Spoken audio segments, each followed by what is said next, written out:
உங்களுக்கு ஒரு கல்யாணம் திருமணம் ரொம்ப தடையாக இருக்குது. அந்த தடையினால் எனக்கு எல்லா கோவிலுக்கு நான் போயிட்டு வந்துட்டேங்க. நானும் எனக்கு தெரிஞ்ச அளவுக்கு நான் பூஜை பண்ணிட்டேன். ஏன் இன்ன வரைக்கும் இந்த செவ்வாய் தோஷம் இருப்பவர்களுக்கு நிறைய பூஜை பண்ணி கூட எனக்கு திருமணம் நடக்க மாட்டேங்குதுன்னு நிறைய பேர் சொல்கிறாங்க. யார் சொல்கிறாங்க? திருமணம் ஆகாதவங்க நம்மக்கிட்ட கூப்பிட்டு சொல்கிறாங்க. அப்போ அதுக்கு ஏதாவது நம்ம ஒரு பரிகாரம் செய்யணும் அல்லவா? பரிகாரத்தை அதிகாரமாக செய், பலனை அனுபவி அப்படின்னு அந்த காலத்திலேயே முன்னோர்கள் இதை அழகாக சொல்லி வச்சிருக்காங்க. அப்போ உங்களுடைய ஜாதகத்தில் செவ்வாய்னா யாரு? முருகர். சரி, செவ்வாயுடைய நிறம் என்ன? இரத்த கலர், சிவப்பு. இப்போ உங்களுக்கு கல்யாணம் நடக்கணும்னு சொன்னால் இந்த செவ்வாய் ஏதோ ஒரு போன பிறவியில், இந்த செவ்வாய் பகவான்கிறது யார்? இரத்த சம்மந்த உறவுகள். நாம் இந்த அண்ணன் தம்பிகளுக்கு அக்கா தங்கச்சிகளுக்கெல்லாம் ஒரு காலத்தில் சீர் செய்யலைன்னா நம்மளுக்கு இந்த தீட்டு, அக்கா தங்கச்சிகளோட தாய் மாமனுக்கெல்லாம் நீங்கள் சீர் செய்யலைன்னா தாய் மாமனை பிறந்து வேஸ்ட்டு, இப்படியெல்லாம் அந்த காலத்தில் முன்னோர்கள் சொல்லுவாங்க. அப்போ இந்த முன்னோர்கள் இதெல்லாம் சொல்கிறது எல்லாமே அந்த காலத்தில் இதெல்லாம் செய்யாதனால இந்த ஜென்மத்தில் அதே செவ்வாய் சகோதர சகோதரியாக இருக்கிறனால கூட பிறந்தவர்களுக்கு நம்ம சிறப்பாக செய்யலைனால் அந்த செவ்வாயே தோஷமாயிருது. அதனால காலப்போக்கில் செவ்வாய் தோஷம். உங்களுக்கு ஒன்று தெரியுமா? நீங்கள் செவ்வாய் தோஷம் நிவர்த்தி பண்ணணுன்னா நீங்கள் கூட பிறந்தவங்களை அக்கா தங்கச்சி அண்ணன் தம்பி இவங்களுக்கு எல்லாமே புடவை வாங்கி கொடுக்குறதும், அவங்கள சாப்பிட வைக்கிறதும், அவங்களுக்கு சீர் சீமந்தம் அவங்க வீட்டில் போய் செய்கிறதெல்லாம் நீங்கள் பண்ணினீங்கனாலே செவ்வாய்ங்கிற சகோதர சகோதரி அண்ணன் தம்பிகள் எல்லாம் சந்தோஷப்பட்டாலே இந்த ஜாதகத்துக்கு செவ்வாய் ரிமூவ் பண்ணிடும்.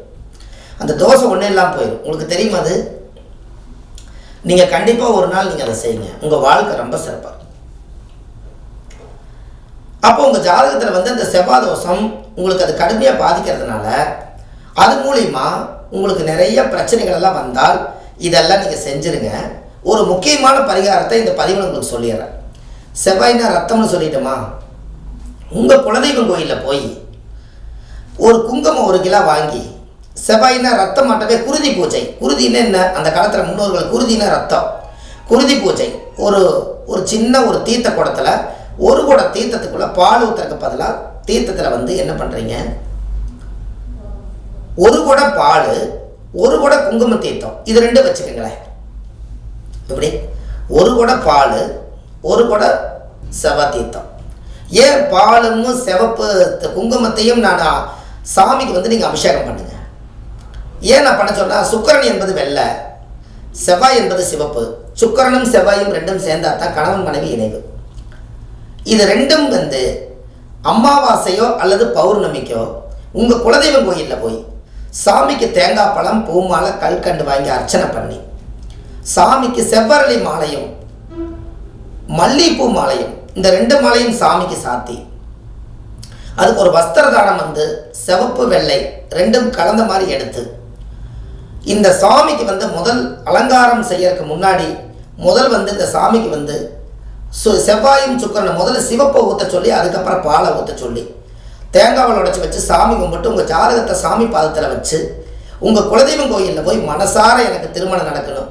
முன்னோர்கள் அந்த காலத்தில் என்ன பாவம் செஞ்சாங்கன்னு எனக்கு தெரியாது. முன்னோர்கள் கட்டி வச்ச குலதெய்வமே, உன்னிடத்துல நான் உன் பாதத்தில் நான் சரண்டர் ஆகிட்டேன். இதுக்கு மேலே எனக்கு பரிகாரம் செய்யறதுக்கு எனக்கு தெரியல. நான் குலதெய்வம் என்பது என்னோட தாய் வீடு. அதனால் நான் தாய் வீட்டுக்கே நான் வந்துட்டேன்.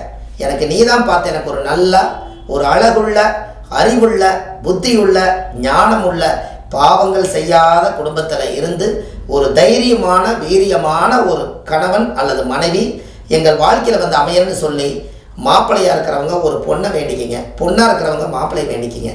இப்படி வேண்டி உங்களுடைய ஜாதகத்தை வச்சு தீபாராதனை காமிச்சு பூஜை பண்ணி ஒரு சக்கரை பொங்கல் வச்சு சாமிக்கு நைவேத்தியம் பண்ணி அந்த சக்கரை பொங்கலை ஒரு 7 பேருக்கு கொடுத்துட்டு வாங்க. அன்னையோட உங்களுக்கு திருமண தடை தோசை நீங்கிடும். இதை நீங்கள் செய்யுங்களே, உங்கள் வாழ்க்கை எப்படி இருக்குதுன்னு பாருங்கள். ரொம்ப ரொம்ப பிரமாதமாக இருக்கும். இதுக்கெல்லாம் நீங்கள் ஒரு கொடுப்பனை வேணும்னெல்லாம் ஒன்றும் இல்லை. குலதெய்வம் உங்கள் வீட்டுக்கு பக்கத்துலேயும் கூட இருக்கான, இதை செய்யணுமே. இதை செஞ்சால் உங்கள் வாழ்க்கை நல்லா இருக்கும்னு சொல்லுது. அப்போ கண்டிப்பாக இதுக்கு ஒரு மாற்றம் ஏற்படுத்தணும் அல்லவா? அதனால் இந்த விஷயத்தை உங்களுக்கு நான் சொன்னேன்.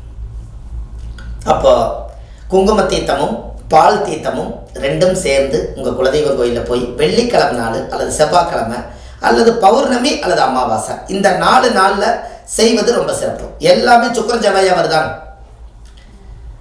உங்களுக்கு எல்லாம் சுக்கர ஜவாயாவே வரும். கண்டிப்பாக இதை நீங்கள் செஞ்சு பாருங்கள், அருமையாக இருக்கும். இல்லை உங்கள் ஜென்ம நட்சத்திரத்தை வச்சுக்கோங்க, அதுக்கு எதுக்குமே 4 நட்சத்திரம் பார்க்க வேண்டாம். இப்போ உங்கள் நட்சத்திரம் எதுவோ அந்த நட்சத்திரத்தன்னைக்கு அந்த சாமிக்கு அபிஷேகம் இதை பண்ணி உங்கள் குலதெய்வ வழிபாட்டை சிறப்பாக பண்ணி அந்த தீர்த்தங்களை எல்லாம் கொண்டு வந்து நீங்கள் வாழ்கிற வீடு பூரா தெளிச்சு விட்டு சாம்பிராணி புகையெல்லாம் போட்டு ஒரு மஞ்சள் பிள்ளையாரை பிடிச்சி வச்சு அன்றைக்கி விளக்கேற்றுங்க. அன்னையிலேருந்து உங்களுக்கு ஒரு புது பிறவி. தெய்வத்துக்கு நீங்கள் பூஜை பண்ணிக்கிறீங்க, குலதெய்வம் உங்கள் வீட்டுக்கு வரப்போகுது, இன்றைக்கி நைட்டு வந்து தங்க போகுது. இதை நீங்கள் செய்யுங்க. உங்கள் வாழ்க்கை நல்லா வாழ்க்கை தங்குச்சுன்னா, குலதெய்வம் தங்குச்சுன்னா உங்கள் வாழ்க்கையும் தங்கிடும். அவ்வளோ இதை செய்யுங்க. அடுத்த நிறையா உங்களுக்கு இந்த மாதிரி பதிவுகளை உங்களுக்கு நிறையா கொடுக்குறேன். சுப மாரிமுத்துன்னு யூடியூப்பில் போனாலோ அல்லது நீங்கள் வள்ளுவர் வாக்குன்னு யூடியூப் சேனலில் போனீங்கன்னா ஒரு 700-800 வீடியோ உங்களுக்கு கொடுத்துருக்கேன். நீங்கள் உள்ளே போய் பார்த்தீங்கன்னா அவ்வளவு விஷயங்கள் உங்களுக்கு நிறைய எளிமையான பரிகாரத்தை நிறைய கொடுத்துருக்கேன். இப்போ தான் நிறையா பரிகாரங்கள் எடுத்து ஒவ்வொரு நாட்டுகளுக்கு சமர்ப்பணம் பண்ணுறேன். இப்போ தான் சிங்கப்பூர் போனோம், மஸ்கட் போனோம், துபாய் போனோம், இப்போ மலேசியா கிளம்பிட்டோம். இப்போ எல்லா நாட்டுகளையுமே இந்த எளிமையான பரிகாரங்கள் அங்கேயும் நிறைய மக்களுக்கு கல்யாணம் ஆகாமல் படித்த மாப்பிள்ளை இல்லாமல் நிறைய கஷ்டப்படுறாங்க. அதனால் ஒவ்வொரு நாட்டுகளையும் போய் நாங்கள் ஃப்ளைட்டை ஏறி அங்கே போய் அங்கே உட்காந்து நீங்கள் இவ்வளோ தூரம் ஃப்ளைட்டை பிடிச்சி எங்கள் ஊரில் நீங்கள் ஜாதகம் சொல்கிறதுக்கு நாங்கள் தான் கொடுத்து வச்சுருக்கோம். நாங்கள் நிறைய பேர் சொல்கிறாங்க. துபாயெல்லாம் இப்போ போயிருந்தேன். துபாயெல்லாம் பார்த்தீங்கன்னா அவ்வளவு நாடு சுத்தம், நாட்டில் ஒரு அருமையான மனிதர்கள் சுத்தம், எல்லாரும் நாம் வந்ததை அவ்வளோ வரவேற்கிறாங்க. எத்தனையோ பேர்களுக்கு நம்ம ஜோதிடம் பார்த்துட்டு வந்தேன்.